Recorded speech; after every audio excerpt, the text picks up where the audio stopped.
Hello दोस्तों, स्वागत है आपका अपने यूट्यूब चैनल एसएससी एस्पिरेंट पर। तो दोस्तों, लूसेंट हिंदी की सीरीज़ चल रही है जो कि बिहार पुलिस के लिए मैं लगातार वीडियो लेकर के आ रहा हूं और इसमें अगली वीडियो उपसर्ग और प्रत्यय से है। तो चलिए बिना देरी की शुरुआत करते हैं। और हाँ, चैनल पर नए हो तो सब्सक्राइब करके जुड़ जाइएगा। पहला प्रश्न है, उपसर्ग का प्रयोग होता है। उपसर्ग का प्रयोग होता है तो शब्द के आरंभ में। ऑप्शन ए, शब्द के आरंभ में। अगला प्रश्न है, जो धातु या शब्द के अंत में जोड़ा जाता है उसे क्या कहते हैं? तो प्रत्यय कहते हैं। ऑप्शन डी, प्रत्यय। और जो पहले जोड़ा जाता है उसे उपसर्ग, बाद में जोड़ने वाले को प्रत्यय कहते हैं। अगला प्रश्न है, प्रख्यात में प्रयुक्त उपसर्ग है। प्रख्यात में प्रयुक्त उपसर्ग है तो प्र।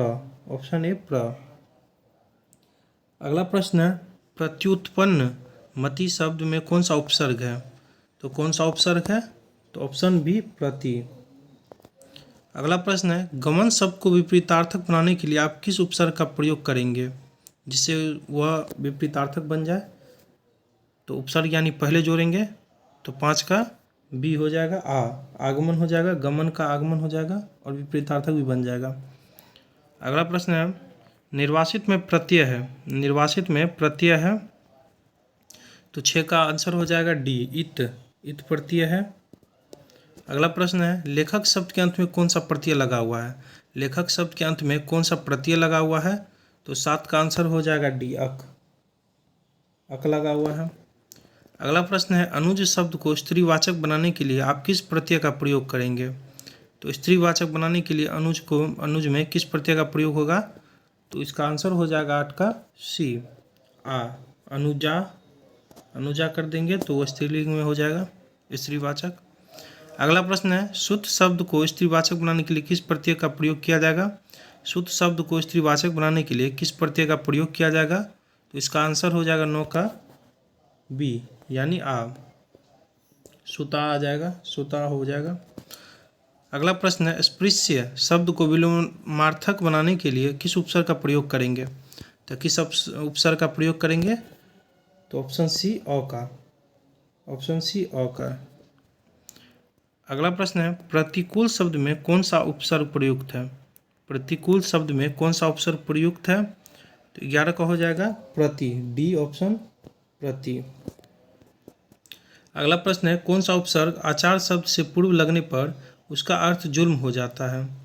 आचार शब्द से पूर्व लगने पर उसका अर्थ जुल्म हो जाता है तो इसका आंसर हो जाएगा 12 का ऑप्शन बी, अत्याचार। अत्याचार हो जाएगा, अत्याचार जिसे बोलते हैं। अगला प्रश्न है, निम्नांकित में कौन सा शब्द कृदंत प्रत्यय से बना है? कृदंत प्रत्यय से कौन सा बना है? तो बिकाऊ, ऑप्शन बी, बिकाऊ। अगला प्रश्न है, किस शब्द में आवा प्रत्यय नहीं है? किस शब्द में आवा प्रत्यय नहीं है? तो सी, लावा में। ऑप्शन सी, लावा। अगला प्रश्न है, इनमें कौन सा शब्द समूहवाचक प्रत्यय नहीं है? इनमें से कौन सा शब्द समूहवाचक प्रत्यय नहीं है? तो 15 का हो जाएगा D, press. Option D, press. अगला प्रश्न है, व्यवस्था से पूर्व कौन सा उपसर्ग लगाए कि उसका अर्थ विपरीत हो जाए, उल्टा हो जाए जिससे? तो इसका आंसर हो जाएगा अ। ऑप्शन ए, अ। अगला प्रश्न है, 17वां प्रश्न, निम्न में से किस शब्द में प्रत्यय का प्रयोग हुआ है? निम्न में से किस शब्द में प्रत्यय का प्रयोग हुआ है? तो 17 का डी, धनिक। 17 का डी, धनिक। अगला प्रश्न है, निम्नलिखित में से किस शब्द में प्रत्यय लगा हुआ है? तो प्रत्यय लगा हुआ है जादूगर में। ऑप्शन डी, जादूगर में। अगला प्रश्न है, किस शब्द में उपसर्ग का प्रयोग हुआ है? किस शब्द में उपसर्ग का प्रयोग हुआ है? तो ऑप्शन ए, उपकार में हुआ है। अगला प्रश्न है, अनुवाद में प्रयुक्त उपसर्ग है। अनुवाद में प्रयुक्त उपसर्ग है तो 20 का हो जाएगा ऑप्शन डी, अनु। ऑप्शन डी, अनु। अगला प्रश्न है, निर्वाह में प्रयुक्त उपसर्ग है। निर्वाह में प्रयुक्त उपसर्ग है तो ऑप्शन सी, नीर। अगला प्रश्न है, हिंदी में कृत प्रत्ययों की संख्या कितनी है? हिंदी में कृत प्रत्ययों की संख्या कितनी है? तो इसका आंसर हो जाएगा 22 का सी, 42। Option C, 42।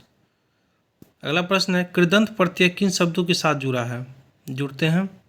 तो किन शब्दों के साथ जोड़ते हैं? तो 23 का डी क्रिया के साथ, 23 का डी क्रिया। अगला प्रश्न है, निम्नलिखित पद इक प्रत्यय लगने से बने हैं, इनमें से कौन सा पद गलत है? तो 24 का आंसर हो जाएगा। कौन सा गलत है?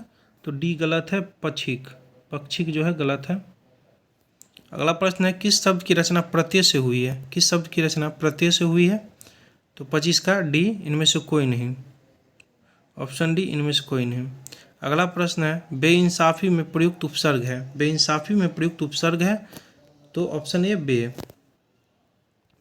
अगला प्रश्न है, निम्नलिखित में से उपसर्ग रहित शब्द है, उपसर्ग रहित शब्द कौन सा है?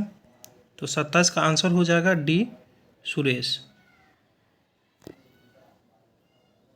अगला प्रश्न है, बहाव शब्द में प्रयुक्त प्रत्यय कौन सा है? बहाव शब्द में प्रयुक्त प्रत्यय कौन सा है जो कि बाद में लगता है? तो सी आव। अगला प्रश्न, विज्ञान शब्द में प्रयुक्त उपसर्ग है, प्रयुक्त उपसर्ग कौन सा है विज्ञान में? तो वी, ऑप्शन सी वी। अगला प्रश्न है, चिरायु शब्द में प्रयुक्त उपसर्ग है, चिरायु शब्द में प्रयुक्त उपसर्ग है, तो ऑप्शन बी चीर।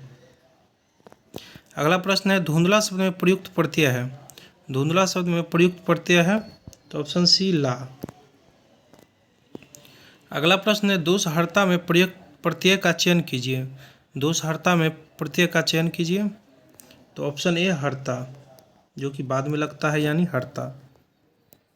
अगला प्रश्न है, किस शब्द में उपसर्ग नहीं है? तो किस शब्द में उपसर्ग नहीं है? तो 33 का हो जाएगा डी ओढ़ना में उपसर्ग नहीं है। बाकी प्र है, यहाँ पड़ा प है, यानी पड़ा है, और अ है, उपसर्ग लगे हुए हैं, बाकी ओढ़ना में नहीं लगे हुए। अगला प्रश्न है, संस्कार शब्द में किस उपसर्ग का प्रयोग हुआ है? संस्कार शब्द में किस उपसर्ग का प्रयोग हुआ है? तो 34 का आंसर हो जाएगा ए सम का, सम। अगला प्रश्न है, पुरोहित में उपसर्ग है, पुरोहित में उपसर्ग है, 35 का बी पुरः, पुरः।